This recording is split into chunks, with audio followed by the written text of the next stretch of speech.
Hey everyone, it's Tim from Linessa Farms, specialty in heirloom livestock. Today we are talking about the 5 basic rules you absolutely must follow when feeding your sheep and goats. Stay tuned to find out more, and don't forget to stick around to the end of the video for a very special offer.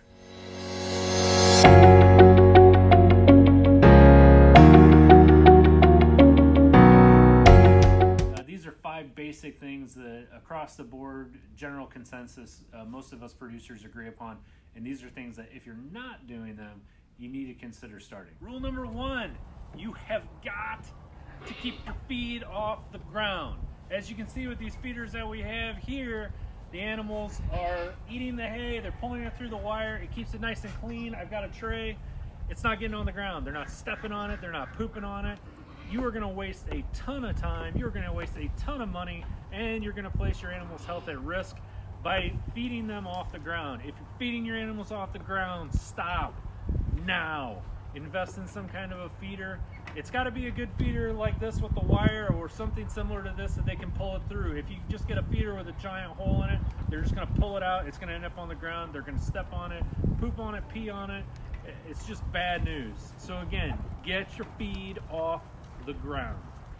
Rule number 2, clean water. Now, we utilize hog waters here at Linessa Farms. I swear by them. I think they're the best thing that you can possibly do.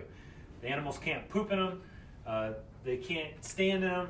You've got a tray that the little ones can drink out of. Our taller animals can drink out of the top. Now, I will say this. I got jinxed the other day by one of our viewers. I believe it was Joe. Joe, if you're out there, you know what I'm talking about. He said, hey, have you ever had a goat jump in your water? And I was like, no, I've never had a goat jump in my water. And guess what? The next day, I had a little pygmy goat, buck, that jumped in the water and got hypothermic, and we had to take care of him. So if you've got jumping goats and things like that, you may want to make a little wooden top to go on these to keep the critters out of them. That was the first time in years that we've ever had an issue occur with that. But I'm a huge fan of the hog waters. The other thing that I like about the hog waters is I can get a submersible heater or a floating heater that I can plug in, and I can put in this during the wintertime, and it's just enough to keep it warm enough that this does not freeze up and the tray doesn't freeze up. I keep the water very nice and clean. I have no issues whatsoever. A couple of years ago, believe it or not, before we started going with the hog waters, I had shallow pan waters that were pretty good size. And in the middle of the night, one of my ewes that lamb actually dropped her lamb upon birthing. That lamb ended up in the water and it drowned. And that was it for us. Other than that, it's extremely difficult to keep them clean, and you run into all kinds of issues. So I know it sounds like common sense, but you'd be shocked at how many people aren't doing it. Keep your water clean. Okay, rule number 3, stop overfeeding your animals. Now, I understand that underfeeding animals is an issue in some places, but I want to talk about overfeeding animals. So many customers of ours overfeed their animals. We go to their farm and I ask them how much they're feeding or what they're feeding, and they just tell me something crazy. Like, I give them as much hay as they want all the time. Look, sheep and goats need 1 flake of hay per head per day, and that's for the adults. If you're feeding more than that, you're feeding too much. They're getting fat, you're having issues. This is going to create fertility issues for your rams and your bucks. This is going to create lambing issues for your moms. They're not going to have as good a milk production. They're going to have difficulty lambing. You're going to have all kinds of problems. Fat ewes, fat does, fat bucks, fat rams, it's all bad. Again, the maximum that you need to be feeding these animals is 1 flake of hay per head per day and some grain, a little bit of grain. We've got lots of other videos talking about this, and we're going to go inside now and take a look at a bale of hay just to refresh your memory as far as what exactly 1 flake of hay is.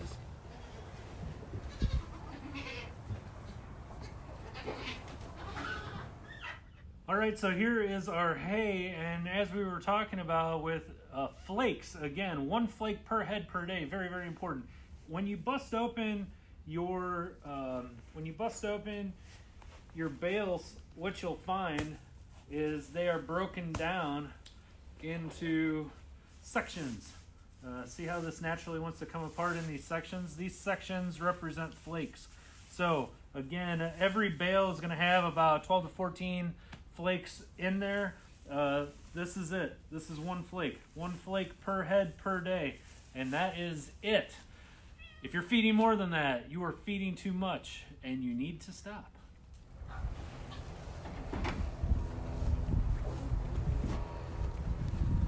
Rule number 4, feed at the same time every day. Same time, same amount every day. This is going to do lots and lots of good things for you. It's going to keep your animals from overeating. It's going to keep your animals more content. And it helps to synchronize other things like lambing and kidding.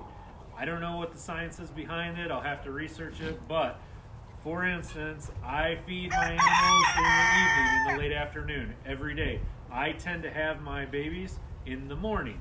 My good friend Wayne up at Belden Show Lambs, he feeds his every morning. He tends to have his babies at night. But something about feeding at the same time every day seems to have some kind of effect on synchronizing when they're going to have their babies.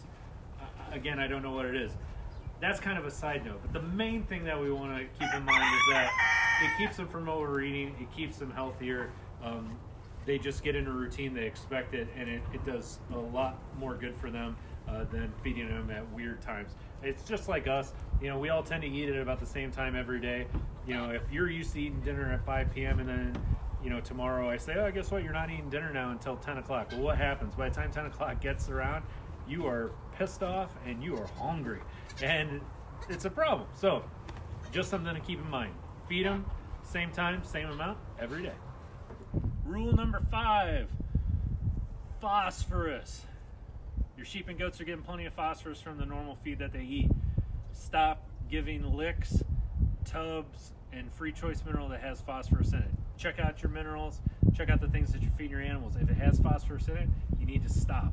As a matter of fact, we've got a video I'm going to attach in the links below where it talks about preventing urinary calculi and the very simple things that you can do. One of the most simple things that you can do is stop feeding phosphorus. You need to keep your calcium phosphorus ratio in check, and if you're not doing what you should be doing, if you're not feeding that correct amount, you're going to end up getting urinary calculi and you're going to end up having all kinds of problems. Very simple thing to fix. A lot of nutritional places such as Hunter Nutrition, which I'll include in the links below. Hunter Nutrition has specific lamb and kid free choice mineral that has no phosphorus. Again, stay away from phosphorus, bad news. So that wraps up our 5 basic rules that you need to follow when it comes to feeding your sheep and goats. Thanks again for watching. We really appreciate it. So now to talk about that special thing that you're sticking around for. For those of you that send us an email at customerservice@linessafarms.com, located down below. You're going to get entered into a drawing to receive a $20 gift card to Premier One to buy whatever kind of sheep and goat supplies that you may actually need. So again, send us an email to customerservice@linessafarms.com, mention this video, and we will enter you in the drawing to win the $20 gift card.